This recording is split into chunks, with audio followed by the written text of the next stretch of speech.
Message and where to begin. Being an educator for over 50 years, I know one thing for sure: nobody appreciates long speeches. Neither during the meal nor after the meal. Therefore, I shall try to be faithful to the definition of a good speech.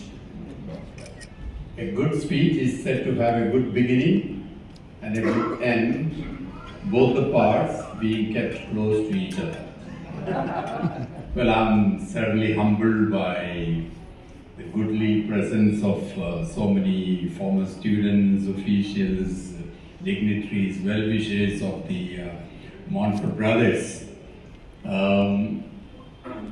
Your presence, your manifold manifestations of love, and more importantly, the kind words spoken by the principal of Little Flower and each one of you while introducing, starting with Justice and other former students, really touched my heart. Well, as I stand at the threshold of my Diamond Jubilee, 60 years of religious life, honestly, my heart goes up in prayers, in great gratitude to God for the countless blessings I have received over these 60 years. Now, this Diamond Jubilee is not just a milestone, it's a testament to God's unconditional love, unwavering faithfulness, and the way He has led me through these 60 extraordinary years. I remember what Pope Francis beautifully said about, and I had the privilege of meeting Pope Francis 9 to 10 times, and Dr.Ashish and so on used to feel jealous. Every time he used to see me pausing with the Pope Francis in different pauses. Yes. It's because of the chair and not because of the person.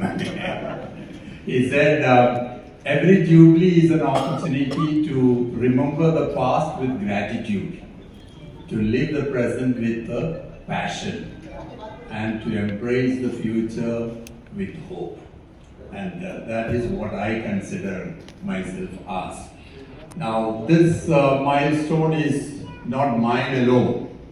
It's actually a tribute to, it's the fruit of the love and affection, care and concern, encouragement and support I have received from countless number of people, beginning with my own parents and siblings, because it is the seed of faith and love that they planted in me that has blossomed into a service of commitment to the cause of education, commitment, dedicated life in the service of God and the fellow human beings.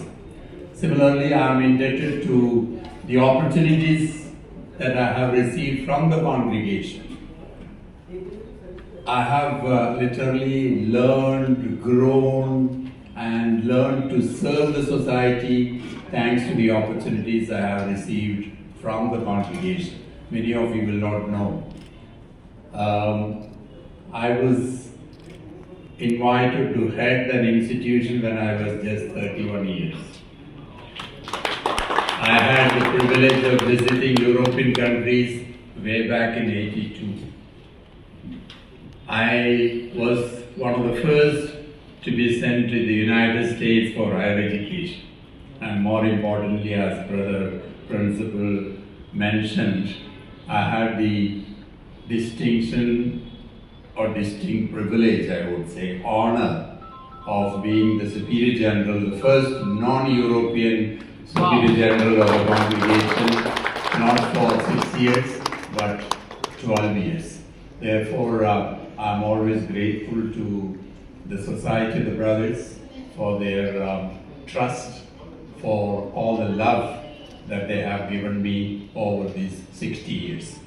Another group I would like to thank is my colleagues in the different institutions, they have been a pillar of strength.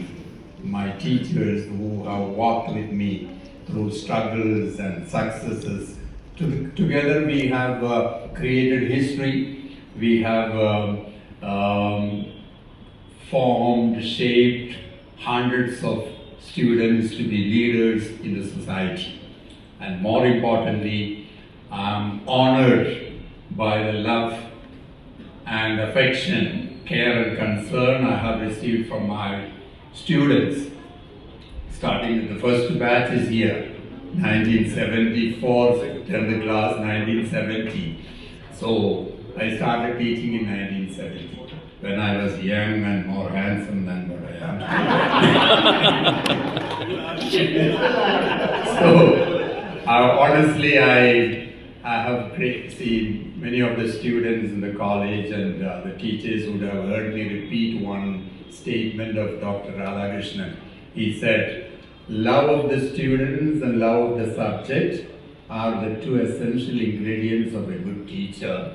And I add, I have them both in abundance. And they are, I know Justice and other doctors and so on will say that I was a taskmaster.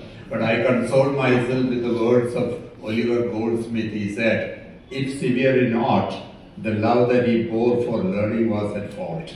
So, if I was strict, I was telling at table, it was because of the love that I had for my students. I wanted my students to be the best in the society. And I remember some senior brothers like Brother Felix used to ask me, Brother John, what do you do? Wherever you go, you have state ranks, you have so many students occupying high posts. I used to tell him jokingly, brother, I'm a humble, simple, Sira Sada, ordinary man. I have only two good qualities. One is, I encourage and appreciate my staff. I inspire and motivate my students. And the rest is done by the teachers and the students. Principal is only a sort of catalyst. So, eternity exists. Henry Ford. Yeah. So, before I make it longer, and before I conclude, let me take this opportunity to thank each one of you for honoring me with your presence. Thank the organizers, as in Dr. Ashish and the team of the others, the Prince Shafir and all that, and the management of Little Flower, the principal, the person of principal, who have done a lot of for your meticulous planning, flawless execution, making it a really family union rather than a big what do you call fiesta.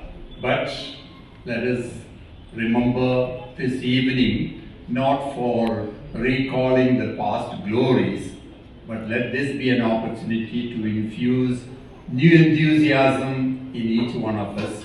Let each one of us become a catalyst in the society so that we will be able to leave behind a better, a happier, a more fraternal, a more civilized world than the one we ourselves have inherited. Once again, renewed thanks to each one of you. Special thanks to Mr. Ramesh and team whenever he is there to take good photographs and keeps me informed about. I thank each one of you. It's too many to name, but I'm indebted to each one of you. You can see my joy in seeing you, with broad smile, which means you are happy to be a part of this celebration. It's one way of your saying to me that I matter to you. Thank you and God bless. Come on guys, an inspiring personality of yours standing next to a president like that is a great honor. Without wasting your time, and I know people want to come